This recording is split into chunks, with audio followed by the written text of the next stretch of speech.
Divorce was a lot. I think right now the personal transformation that I'm dealing with is getting over a heartbreak that I didn't intend for, I never expected to happen. And it did a lot. It did a lot to me mentally, emotionally, and definitely spiritually. I think it's important, that you are mindful of who you keep around you. Okay. Your base. My base for me, like I said, is my family and, a few close friends. That's what kept me to be a sane, grounded, humble. Then at some point you're going to look in the mirror and find yourself guilty of something. Yes. Even if it's picking, the wrong person, even if it's having bad judge of character, but you're gonna have to find some self-accountability. Biggest wake-up calls that life is short. It is. Unpredictable. It is. And the things that we think are important, are not important. they really aren't. Yeah. Yeah. In the grand scheme of things, we are just a speck of dust. Yes. Even though the storyline was based on a real trap, obviously an Atlanta story, but then what I found after the movies got released, talking to so many people, I realized this trap, the mind trap, is with everybody, Yeah. regardless of the race. Yeah. Whether you're a black, Yeah. whether you're white, brown, Asian, doesn't matter. Yeah. All of them are caught in their own mental trap.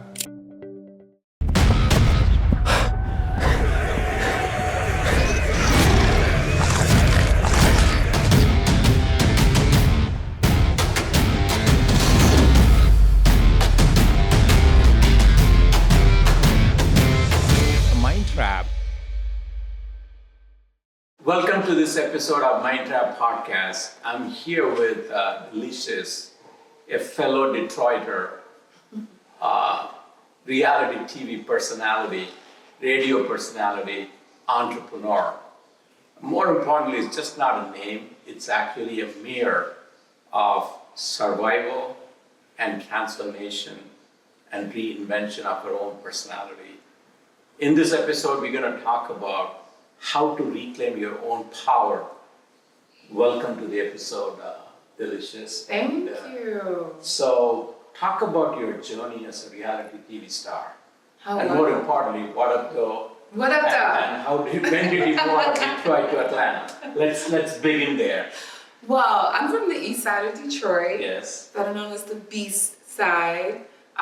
There's a division almost like the west side, the best side, the east side, the beast side. And there's also southwest side. And southwest, yes. There's a... Why do we do that? I don't know. You know what? Why do we separate like that? But there's a heartbeat when you're from Detroit. And I felt that when I first met you. So thank you so much, first of all, for having me. Thank you for taking the time. Yeah, so I started with the Flavor of Love in 2006. So now it's been 19 years for me, 20 years for the show, starting the year prior. And I just lost my job in financial services. And I went to my aunt's house and she was watching this show, The Flavor of Love. And it was Flavor Flav and all of these beautiful women. I'm like, what is this? And she's like, oh, this is the biggest thing. It's a reality show. And so I'm like, okay, I watched all the way to the end, got to the reunion, and he and Hoops were not working out. So it said, if you think that you would be a good date for Flavor Flav, go to flavoroflove.tv. And that's where it began. Wow, So, 20 years now. 20 years now. What are you going to do for the reunion? Oh my goodness, there's something big that's coming, so keep watching. Okay, we will. Yeah, our 20 years is next year. But yeah, I got on that show and the rest is history. I couldn't imagine that my life would be what it is today, but it definitely started from there. And I won. Oh, wow. Congratulations. Thank you.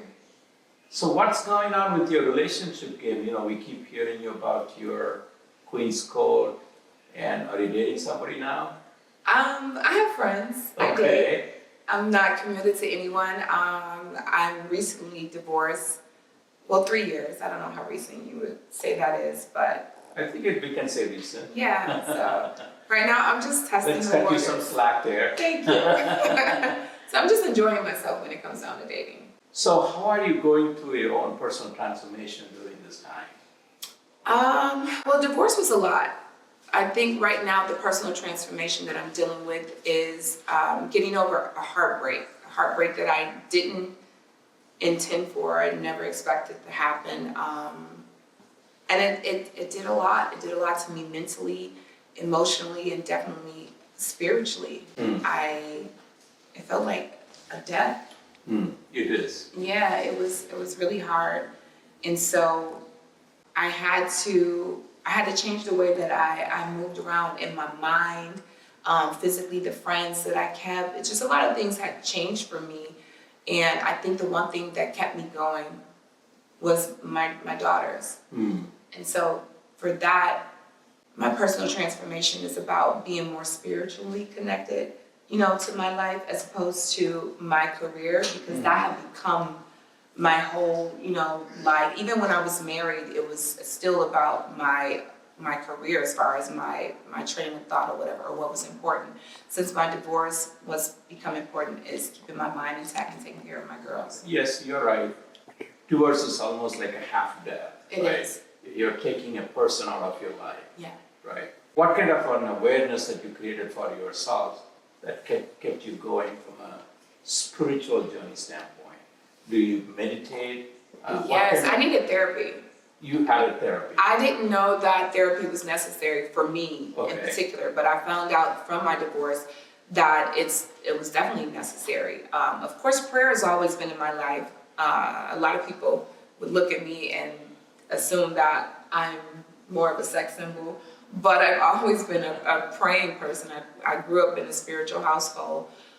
So prayer definitely changed my life and kept me grounded. But yeah, therapy helped. I needed to sit down and analyze what my life was, starting from when I was in Detroit, to becoming famous, to then moving eventually to Atlanta. Just a lot of things had changed in my life, and I needed to become more grounded and recognize what was happening to me or whatever. So therapy helped with that. Yeah. So how did you, find peace? I mean, obviously, as a reality TV star, as a famous, as you said, a sex symbol, a lot of attention is on you. But at the same time, you want to have peace. Yes. And how do you strike that balance? And what do you do to dabble between two opposing worlds? One is full of attention, glitz and glamour. Other is nothing but peace, serenity, calm, quiet. How are you going through these two worlds that are 180 degrees apart? That's a good question. What's crazy is Deelishis is the quiet one. She's just, she doesn't have to say much. She just walks into a room and she kind of, the spirit that I have for her, she kind of owns the room, but that's intentional.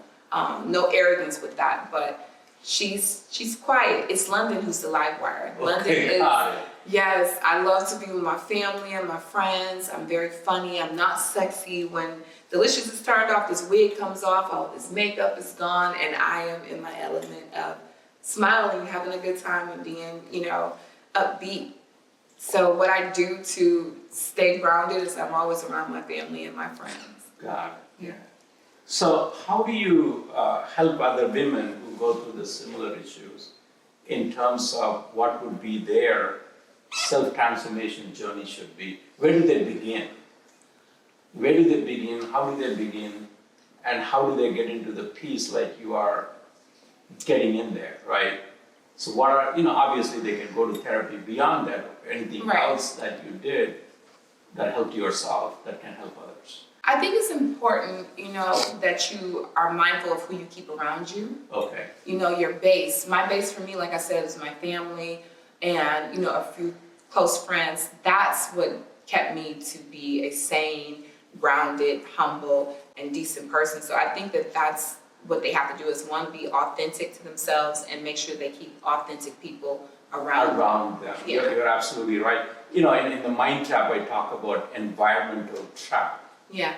The surroundings trap. Yeah. Who you are with, you become. You become. And you are the average of the 5 people that you hang out the most. That is so true. And if they are good, you're going to be good. Right. And if you're going to be around negative Nancy's and Debbie Downers, you become that. You become that. Yes. And then don't complain because that's what you chose to be. Exactly. So is that what you are trying to yes. offer as a suggestion to people? So how do they get rid of those bad ones? Negative ones, I should say. Well, if you're lucky, you choose them. Well, you're a decent judge of character. But I mean, we make mistakes. Sometimes we have that one that slips through the cracks.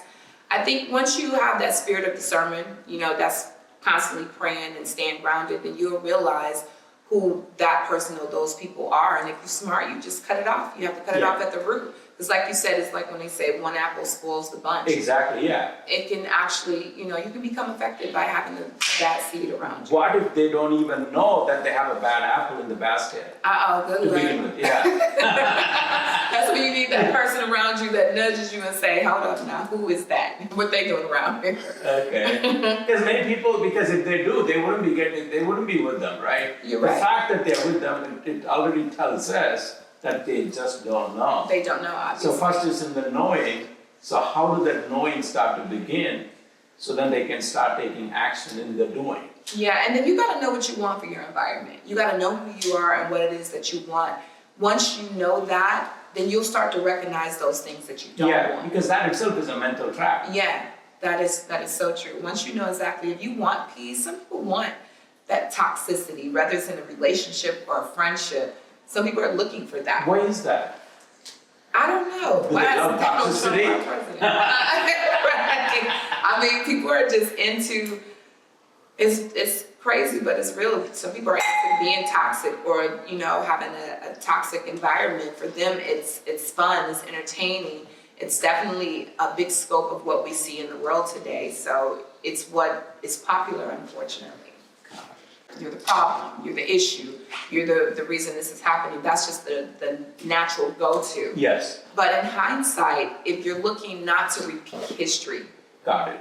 then at some point you're going to look in the mirror and find yourself guilty of something. Yes. Even if it's picking, the wrong person, even if it's having bad judge of character. Yeah. But you're gonna have to find some self-accountability. That will definitely help you with your peace and developing and just being a better person. I think that's, to answer your original question, that's probably my biggest goal right now, is to be the best version of myself. Yourself. Yeah. And what would that look like? What, you take a piece of paper and start writing down these items, or what would that look like, that accountability process? The accountability process, Of yourself? Of myself. I start by just being real with myself. There's things that I don't like about myself. I find now that it's okay to address them. Some people are willing to be stuck in their bad ways because it's their bad ways. Yes. So they are okay with having ownership of it because it comes from them. No, that's not a good thing. It is. That's the more reason why you have the power to change it, because it is yours. Yeah, it is.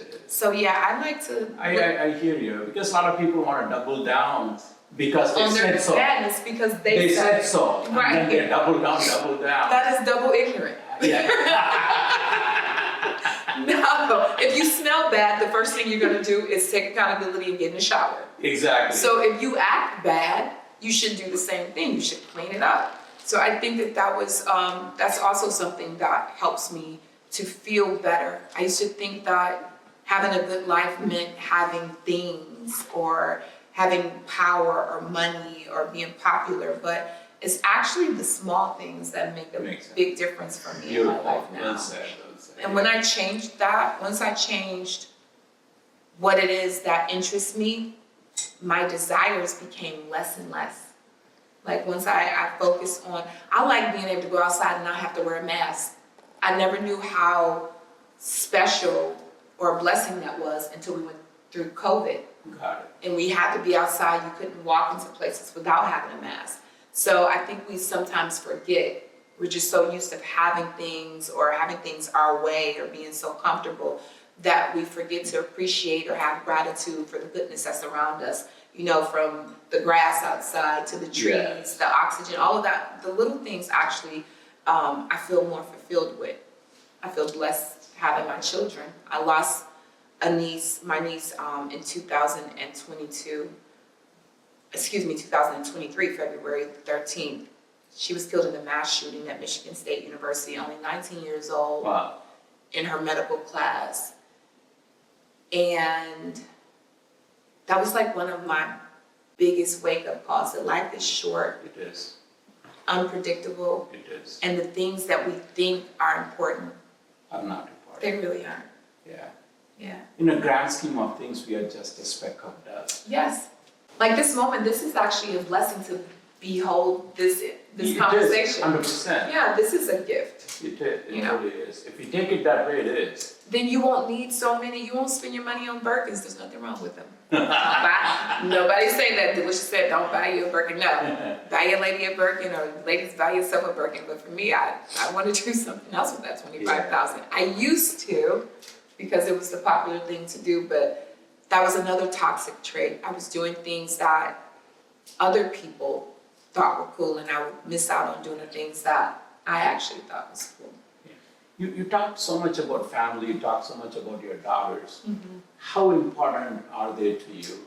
And what are they doing right now? Are they involved in music? They're probably frying chicken at home because I'm not there. I'm always on the health kick, trying to keep my figure, keep my health together. So they're probably taking advantage of the fact that I'm not home.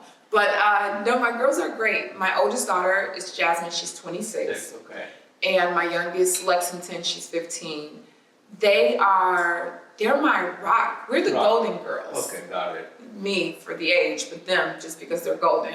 But no, we're the golden girls in my household. We've never been so close. During my divorce, my girls, they were my strength.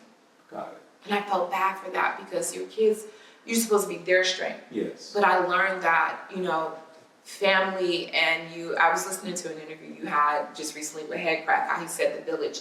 Even my children, they have been my village. Yes, they've loved on me harder than I've ever been loved. And so we're very, very close. My oldest, although she attended Spelman College, she actually is a makeup artist, and she does makeup on all the sets that I do. So we work in the system of family. I get paid, and so does she. My youngest, my 15-year-old. You got a nice system going on. Yeah. Let's keep it going. Check in the house. Yeah. My 15-year-old, she works as a PA on most of the sets that I'm on. See, there you go. So I keep the money in the house. There you go. But yeah, that's keep the circle of money circling. That circle of money, yes. And we're our accountability group too. Nice. Like I love that for us. They'll tell me, Mom, no, not him, or they may say, lay off on that donut. We're just fun, but we're our safety and our circle of trust. Almost like 3 Musketeers. 3 Musketeers, I like that. So, obviously you're also an entrepreneur. Mm-hmm. What are some of the things that you're involved in and that keeps you going beyond the reality? Well, I have been blessed to be able to still use this body till the wheels fall off. I am big time in my ambassadorship. Okay. So the London company, I advertise for hair companies, for clothing companies, for teeth, and anything that has to do with lifestyle. I am hired. I am the girl. Wow, go to. So yes. I take a note of it. Listen, I'm like, oh my goodness, I don't know why God decided to bless me with this ability, but I'm so grateful because it definitely pays my bills. Nice. So aside from doing radio and television, that's something else that I do. I'm an influencer. So I utilize my physical presence to make a lot of money, and it's done me right. Done you right. So keep it going. Yeah. Yes. So what other projects besides that? Are you involved in any other social causes project? Well, no, I stand up for anything that I find to be important and necessary, and I never have to have like a big platform for it. Okay. I just utilize my platform. Your platform. I post a lot of political messages, not just because I'm into politics, but because you can't avoid it at this point, especially living in America. The things that are happening, I'm constantly involved in, and I vote. I tell people to vote, and I'm abreast to everything that's happening with the government. A very sad situation, and a very real situation, and so I do use my platform to share that, and the importance of us coming together, and the importance of us being informed. So.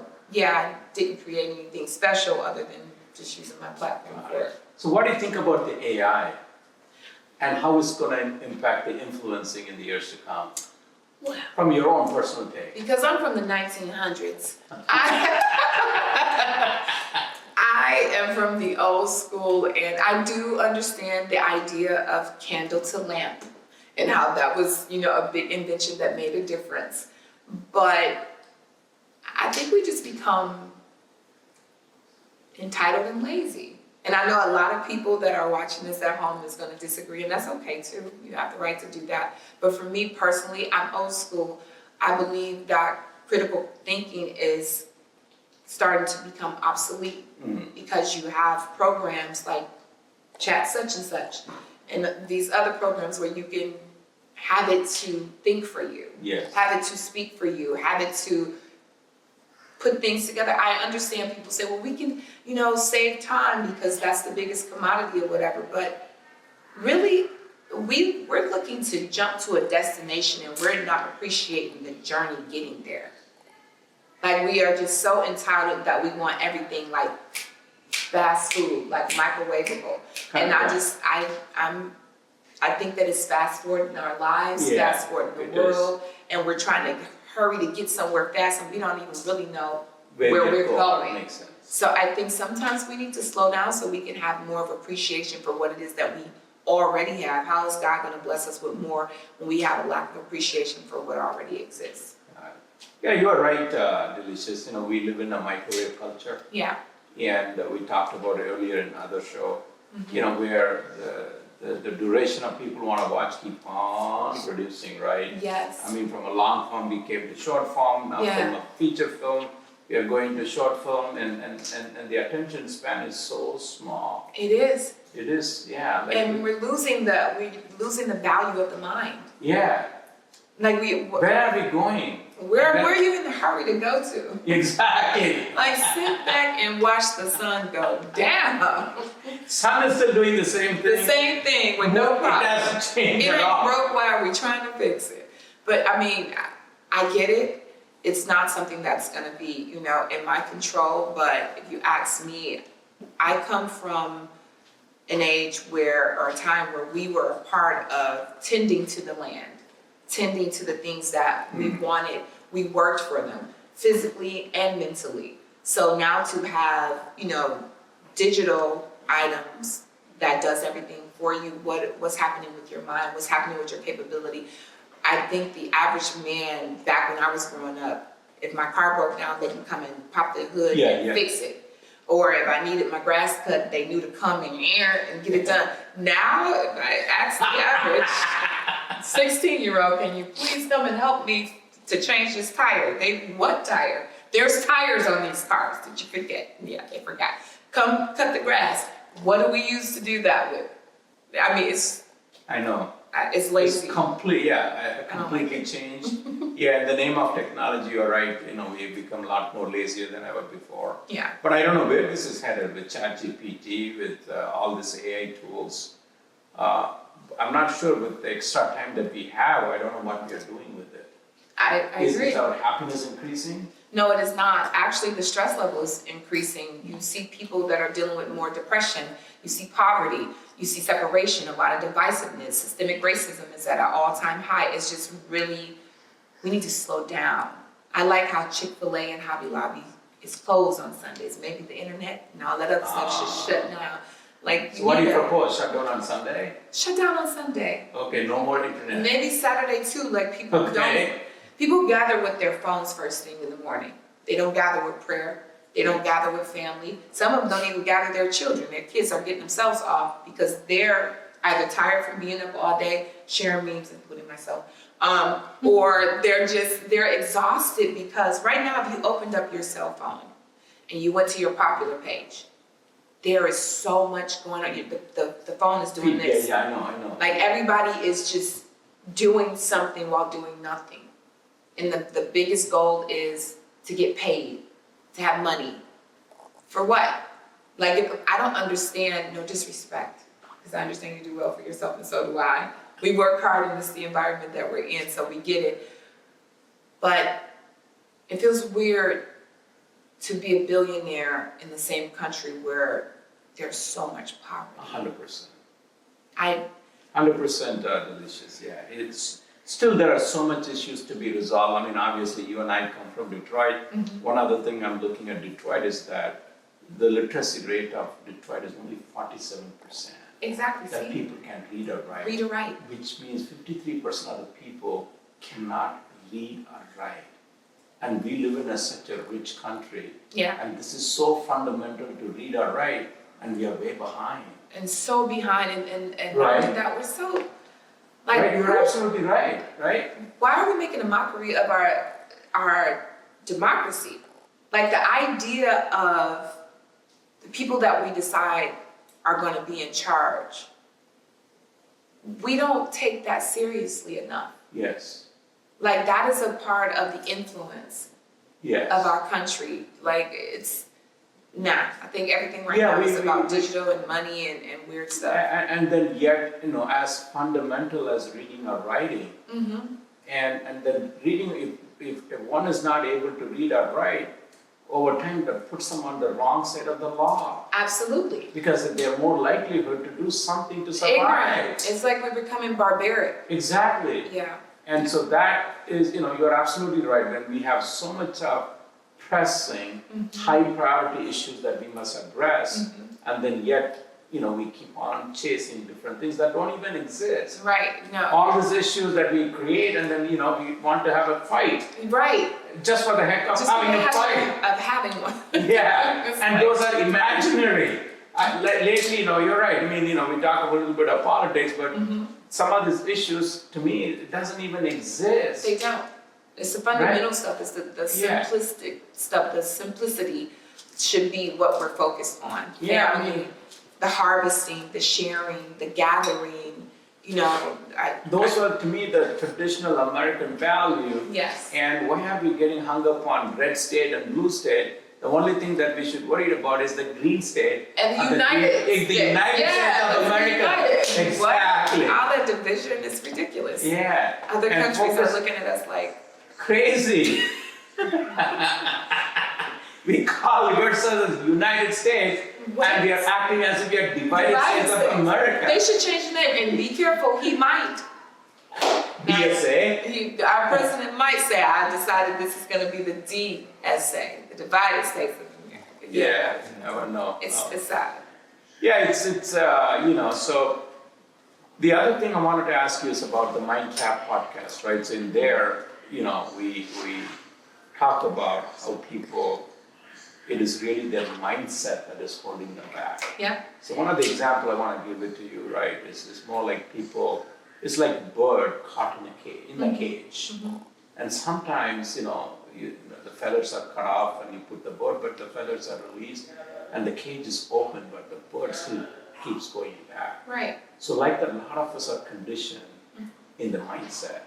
So what is your take on how do we get that freedom back? Yeah, get the freedom back.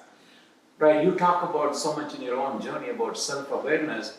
You freed yourself from those situations, but yet many people are caught. And then even if they are free, but they continue to be thinking that they are in the cage. I think if more people like myself, people that are heavy on influencing others, would be more honest and, come forward, because there are a lot of people, believe it or not, that they're tired of the world being the way that it is, and they're ready to be free and to be honest and to be better, but it's not the popular thing to do or to be. So I think that when people who have the influence stand up and take a position and make that popular again. I remember there was a time where all the popular people got up and they said, we want to vote for Barack Obama. Yes. And it became like a big thing, I think it was called Rock the Vote. Yeah. Rock the Vote. And we all came together for this united, idea that we wanted. Yes. And I think that we can do that again. Unfortunately, it sometimes takes us falling really, really hard. Like we've fallen in traumatic times, hit rock bottom. And there is nowhere to go any down. Yeah. Is that when we start to think? Yeah, and I think that we're in that stage now. I mean, just recently with the SNAP benefits being taken away and the government being shut down here in the United States, I had a moment where I was concerned. I said, oh my God, people are gonna start raging and this is gonna get really wild. But instead I saw people coming together because it wasn't just a race thing, it was all the races were affected. 100%. So you became kind of united with this divided situation. So I think more unity is going to take place because we're definitely close to rock bottom. Got it. Yeah, more people have to have the conversations that you're having right now and be more vulnerable with their truth. And the necessity that we need. I hated that we were going through that time, but I also loved how people were forced to be vulnerable. You know, it's like some of the richest people were living check to check. Not that they're not now, but I mean, I think that these traumatic times are going to bring us to our knees. And we've had these times before here in the United States, whether it was COVID or 9/11, where we've definitely dropped to our knees and we had to come together. I think you are saying that moment has to come back. Yeah, it's right? a return. And it has to come, right? You know, I think it's really the adversity helps people to understand. It does. And I don't know why. And maybe that is how our mind works, Deelishis. You know what I mean? I agree. When times are good, hunky-dory, everything is joyful state, you're not more willing to make a change. However, when setbacks hit, you hit the rock bottom, nowhere to go. You like, change, come here. Exactly. Literally and figuratively. Yes, I welcome change, including money, coins too. Yeah. So if you were to lead a movement like what happened in the Barack Obama situation back when, what kind of an initiative that you can lead that will help the current issues that we are facing? Whether it could be in the influencing, whether it could be in the political landscape, whether it could be systemic issues, it could be anything. What would that one thing that you would like to take a lead on? Being more vocal about, my views, and I try, I could do more. I can actually engage more because I do speak up. You do. You're very authentic. You're very real. Thank you. And I think we need more people like you talking like that. Thank you. I appreciate that. But yeah, I think that I should be more vocal, and I'm getting better at it. There was a time where you could be canceled if you were not, going with the curve. But now I think the curve has completely fell off, if I can be honest with you. And people are looking for hope.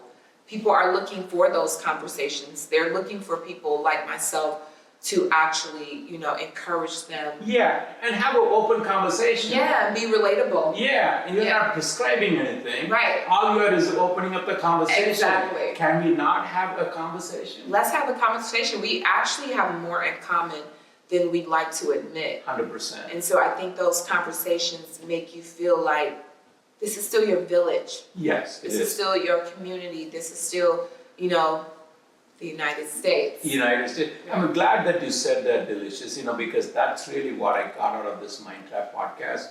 It's really an extension of the movie I did, Trap City. Yeah. In Trap City, don't get caught in a trap, even though the storyline was based on a real trap, obviously an Atlanta story. But then what I found after the movies got released, talking to so many people, I realized this trap, the mind trap, is with everybody, regardless of the race. Whether you're a black, whether you're white, brown, Asian, doesn't matter. All of them are caught in their own mental trap, and that is why the mind trap. So when you said that, it resonated with me. And then I think it's all about us coming together, and everyone is caught in their own environment. Right? Because of where you come from, who you surround with, decides what you will do, what you will not do. That environment. Like you talked about, right? It is a trap because that conditions what you will do. Like, I'm coming from an Indian background, right? So, most of the Indians living in the United States, they've been programmed to be an engineer, IT guy, doctor, maybe a lawyer, maybe a 7-Eleven owner, right? That's true. Right? But outside of that, if you go, so wow, you're going outside. Are you crazy? Right? Wow. That's the way they think. I didn't know that. But that's how they think, right? But you don't find in other areas though. That's true. Right? You're gonna find in the box. Yeah. So in my case, I chose to get out of the box, and then that's how I did the Trap City. Then I saw that. Then that's how I'm doing the Mind Trap. So my question to you is, how do we get the overall society to realize this simple understanding that your environment is the trap? Well, we gotta make it cool. We gotta How do we make it cool? like this. Like, okay. Yes. Because you're cool? Yeah, and so are you. You know what I'm saying? We're cool people. I like the differences between us. Yes. That makes us unique. That doesn't make us enemies. 100%. You know, that makes this actually more fun. 100%. I'm sure they're checking you out. You're so beautiful. And then hopefully they're checking me out. Even in my differences, there's beauty there. But I think that having this type of dialogue, having this type of exchange, and making it cool and making it okay. And relatable. Yeah. Yeah. And implementable, right? Yeah. And of course, prayer and love is necessary. It is. Yeah. It's necessary for us to be able to be okay with it, because we've been conditioned to believe that if I'm black, I gotta always just flow with the blacks. Yes. I gotta always flow with the Democrats. If you're Indian, you gotta flow with Indians. I think that once we are okay with our differences, we understand what they mean and why they are the way that they are. It is. And we also find the functionality and how merging and being together actually is make us much more stronger. Yes, you will need less money and more of each other. Yeah. You know what I'm saying? Like, of course, there are people who like, I'd rather have more money than more people, but you know, the stress goes away. Wow. The desires change and the fulfillment changes. You ready for Deelishis 2028? I don't know. You sound like the way you ended, it's like, wow. Well, I would definitely be a part of the process. process. 2028. Okay. Let's get it. I'm telling you, told me. So, obviously, you're heavily into reality TV, Deelishis. So, Yeah. Any more coming in the pipeline? Oh yeah. How much are you? What's cooking? Well, I have Not in your kitchen, but I'm working on a few projects. I'm a part of some series, and I wouldn't necessarily say that they were reality because they're scripted reality. okay. But The X Factor, which is produced by Johan Jones, it's a funny rom-com. I'm excited about it because it has legs. So I'm hoping that it gets picked up. It's a pilot right now, Got it. but so it'll be picked up for a few more seasons. Also, I just recently did some features with Country Wayne, who I love. I love his content and his work. Mogul, the second season, I am starring in that is dropping at the end of this month. So I've been doing a lot of television Nice. and movies. Very nice. Yeah. And when you have a spare time, what are other reality shows that you watch that you are not in? I'm a Bravo girl. Bravo girl. So you watch that? Yeah, right now my show is on Peacock, which is an affiliate, Queen's Court. So I love all of the housewife shows, from Potomac, of course, Atlanta, Beverly Hills, Orange County. Dubai. I love Andy and all his work, all of his shows. So that's my reality lane over there. And what kind of reality stars do you like? Who do you like? Oh. Who are your top three, maybe top five? Let's start with top three. I don't want other people to be offended if they are offended. Top three in reality TV. That's a good question. Well, she's not on TV right now, but I love Nene Leakes. Okay. I love Nene. Nene is so authentically her. She's very much a black woman. She's strong. She's a mother. She's been through divorce and pain, and she still rocks out. And I just love what she brought to television. So I'm a really big fan of Nene Leakes in reality TV. Okay.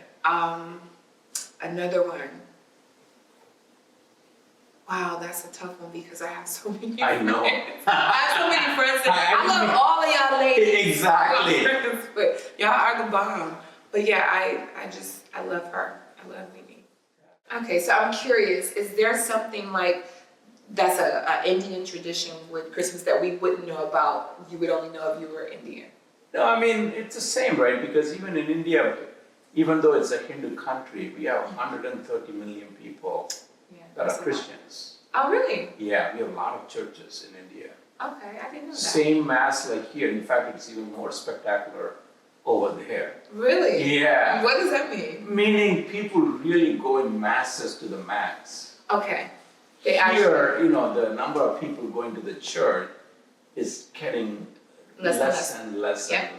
Would you agree? Oh yeah, I go to church on Christmas too, but I do agree that it's... In Chandra, when I came to this country probably 35 years ago, mostly in the southern, part of the country, a lot of people were going, churchgoers. But even in the Midwest, they were a little bit going there. But I think over the years, I find now you've fallen off, and probably some of the churches have been shut down. Yeah. But over there in India, so what I mean to say is that is there. So, I grew up in that culture. I went to a Christian school, so I'm very much aware of the whole process. Okay. So I'm aware of the brothers, fathers, and sisters. So what I'm trying to say is that I'm aware of the Christmas culture very much. And then I'm here, and I'm celebrating that. Okay, so Christmas for you is still about the church and about Christ. Yeah, it's about decorating it and celebrating it, and it has a different vibe and feel to the whole country during that time. That's nice. Right? Well, the same for me. It's decorative, and gifts, and church, and the celebration of food. Yeah. Family coming together, and I know it's Christ's birthday, but we celebrate it like it's ours. So but Christmas is a good holiday. It is. It's warm. And the lights are up. Festive. It creates sort of like a festive mood and set the tempo for the new year. Yes, It's almost like a pre-New Year is how I see it. Like a reset. Yeah, reset. Yes, reset, and who can be bad at Christmas? Exactly. Yeah, so it's a time where everybody's trying hard to be good. 100%. You could choose to be bad throughout the year. Right. That 1 week, I see most week. of the people to be good. I hope we have Christmas all throughout the year, and we have good people and good things. You should think about that. At least if we have that in our mindset, That will help. Yeah, so, obviously we covered a lot of topics in our chat today, Deelishis. Anything else that you want to add on the mind trap in terms of people getting trapped in their own mindset? Using your own journey, using your own personal transformation, because, you really symbolize personal transformation. Yes, it's important. Right. Because I think to be a part of the change, you have to first change with yourself. Yes. So that's why it's a big deal for me. But I'll share this one last thing is that at 12 noon every day, my phone goes off. And it's a moment where whatever I'm doing, wherever I am, I just say Jesus or I say a prayer. Wow. It keeps me grounded.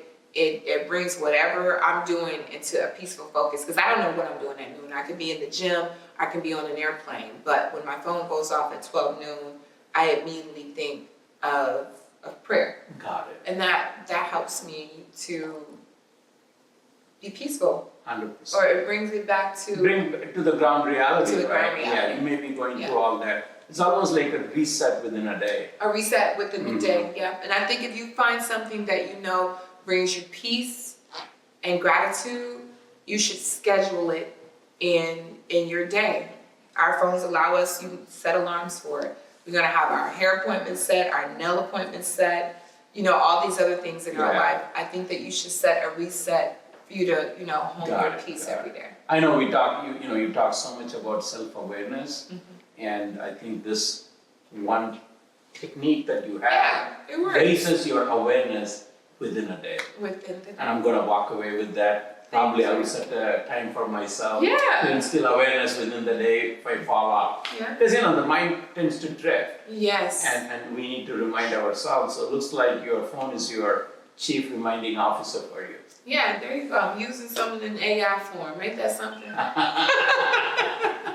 So thank you so much for coming, Deelishis. It was an amazing conversation. And what I learned from our conversation with you today is more than anything else, all this fame, you seem to enjoy being the mother the most. And the Three Musketeers is amazing. And continue to do that. And then you really truly symbolize self-awareness and self-transformation. If nothing else, I think those are the two things I'm walking away with our conversation today. And much more success. You're already successful in the reality world. More shows come your way. Thank you so much for having me. This is really, really dope. Yes, thank you. And peaceful. I didn't know what to expect, but this is really beautiful. This gave me some more grounding. So thank you so much for having me. Hey, it's your girl Deelishis, and I want you to check out The Mind Trap on all streaming platforms. Go to YouTube, go to iTunes, go to anywhere where they're streaming, you should stream the Mind Trap.